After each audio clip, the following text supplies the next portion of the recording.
You have been reading these parables your entire life. Sunday school taught them to you as simple children's stories.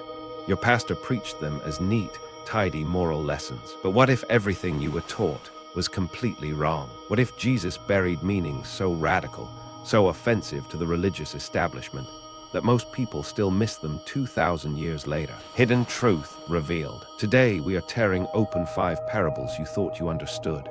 And by the end of this video, you will never read the Gospels the same way again. The Prodigal myth. Let us start with the most famous parable ever told. The prodigal son. You know the story. A young man demands his inheritance, wastes it on wild living, ends up feeding pigs and crawls back home. Father runs to meet him. Hugs, robe, ring, party.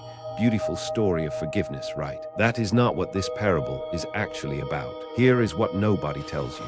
In first century Jewish culture, when a son asked for his inheritance while his father was still alive, he was essentially saying, "I wish you were dead." That was not just disrespectful. The village could have stoned him for it. The theologian Kenneth Bailey spent 40 years researching Middle Eastern culture and concluded, the prodigal did not just leave home. He severed himself from the community of the living, and the father running to meet him. A dignified Middle Eastern patriarch never ran, ever. Running meant lifting his robes and exposing his legs, which was deeply shameful. Shame absorbed by love. The father absorbed the shame his son deserved. But here is the twist most people miss completely. The older brother. Real target of this parable is not the younger son at all. It is the older brother, the one who stayed home, the one who obeyed every rule, followed every command, and never left his father's side.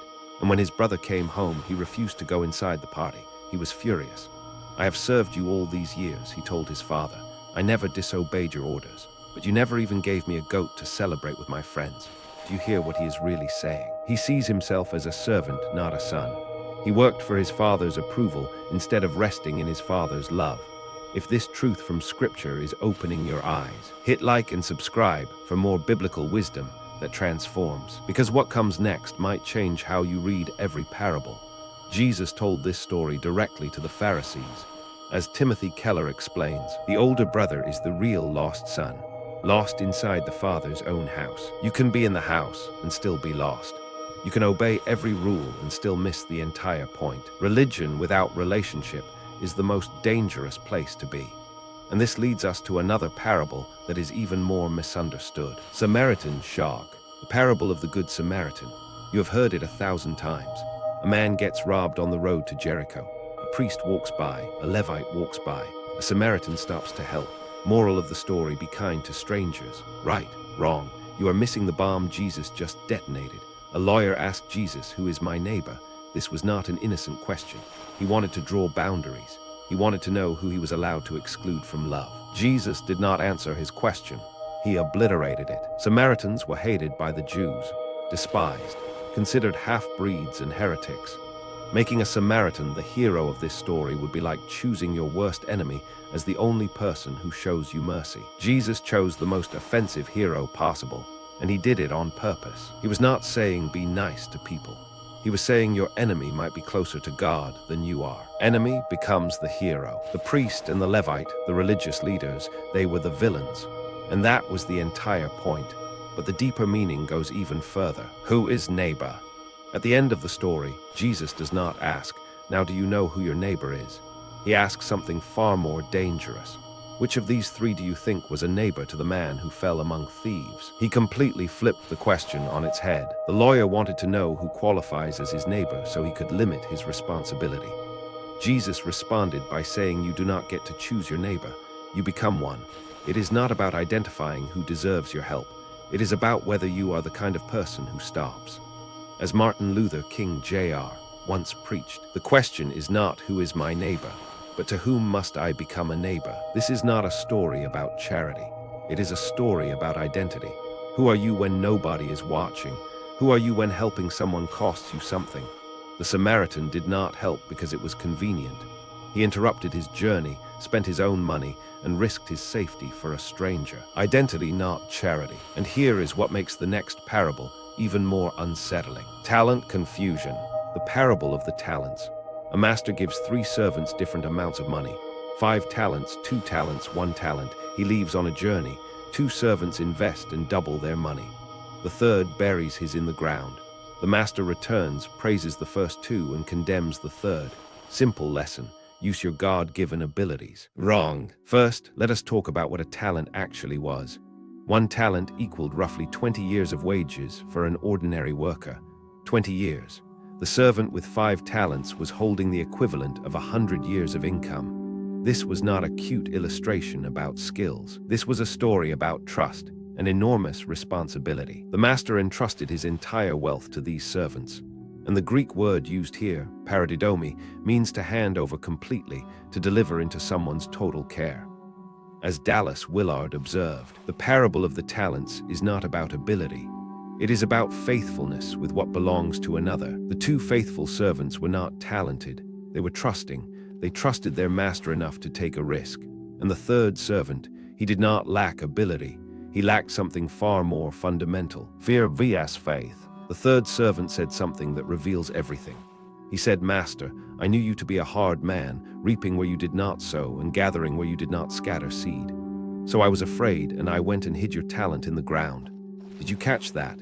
He called his master hard, unfair, exploitative. He had a completely distorted image of who his master was. His wrong perception shaped his wrong behavior. Because he saw the master as cruel, he responded with fear. Because he feared, he buried what was given to him. Because he buried it, he produced nothing. Wrong view, wrong life. This is the deepest lesson of the parable. Your image of God determines everything about how you live. If you see God as harsh and demanding, you will live paralyzed by fear. You will bury your gifts, play it safe, and produce nothing for his kingdom. How you see God is the most important thing about you. The other 2 servants looked at the same master and saw generosity, opportunity, trust. Same master, completely different response. And this principle connects directly to the next parable in ways most people never consider. Sower reframed. The parable of the sower. A farmer scatters seed. Some falls on the path and birds eat it. Some falls on rocky ground and quickly withers. Some falls among thorns and gets choked out. Some falls on good soil and produces an abundant harvest. For decades, churches have taught this as 4 types of people. You are either the path, the rocks, the thorns, or the good soil. Pick your category and hope for the best. But Jesus was not categorizing people. He was diagnosing how people hear. Notice what Jesus says when he explains it. When anyone hears the word of the kingdom and does not understand it. He who received seed on stony places, this is he who hears the word. He who received seed among the thorns is he who hears the word. Every single type of soil heard the exact same word from the exact same sower. The seed never changed. The sower never changed. The only variable was the condition of the soil, which represents how you receive what you hear. Same word, different hearts. And what determines the condition of your heart? That is where it gets deeply personal. Ears to hear. After telling this parable, Jesus said something strange. He who has ears to hear, let him hear. Everyone in the crowd had ears. So what did he mean? In the Hebrew mindset, hearing was never passive.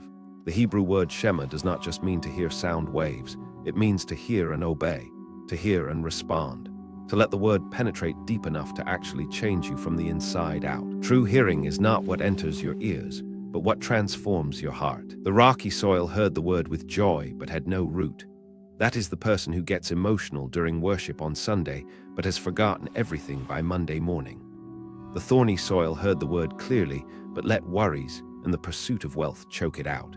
That is the person who believes in God, but never reorganizes their priorities around that belief. The soil is not your personality. It is your daily choices. You are not born as one fixed type of soil. You cultivate the condition of your heart every single day through what you meditate on, what you prioritize, and what you refuse to release. As A.W. Tozer wrote, the heart is not a fixed thing. It is a garden that must be tended daily. And this brings us to the most offensive parable Jesus ever told. Vineyard outrage. A landowner hires workers at dawn. They agree on 1 denarius for a full day of labor. At 9 in the morning he hires more, at noon more, at 3 in the afternoon more, and at 5, with only 1 hour of daylight left, he hires the final group. Then he pays everyone the exact same amount, 1 denarius. The workers who started at dawn are furious, unfair, and honestly, most of us would agree with them. We have been taught since childhood that you get what you earn. That hard work equals a bigger reward. that the universe operates on a system of merit and fairness. Merit earned, deserved. And this is exactly why this parable disturbs us so deeply.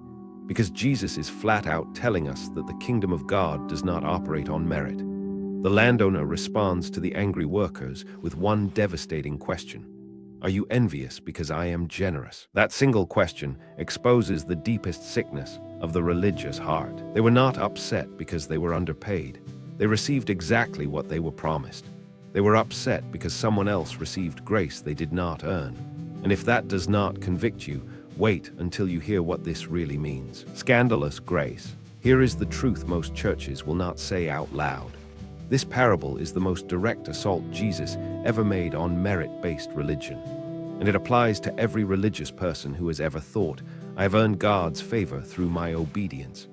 As Philip Yancey wrote in his masterpiece on grace, grace means there is nothing we can do to make God love us more, and nothing we can do to make God love us less. The workers who came at dawn represent the Pharisees, the rule followers, the ones who spent their entire lives in religious service and expected a bigger reward because of it. The workers who came at the last hour, the sinners, the outcasts, the tax collectors, the prostitutes, and Jesus says they all received the same gift, not because the latecomers earned it, but because the landowner chose to be generous beyond what anyone deserved. Now look at what all 5 parables reveal together. 1. Prodigal son. The older brother resented grace. 2. Good Samaritan.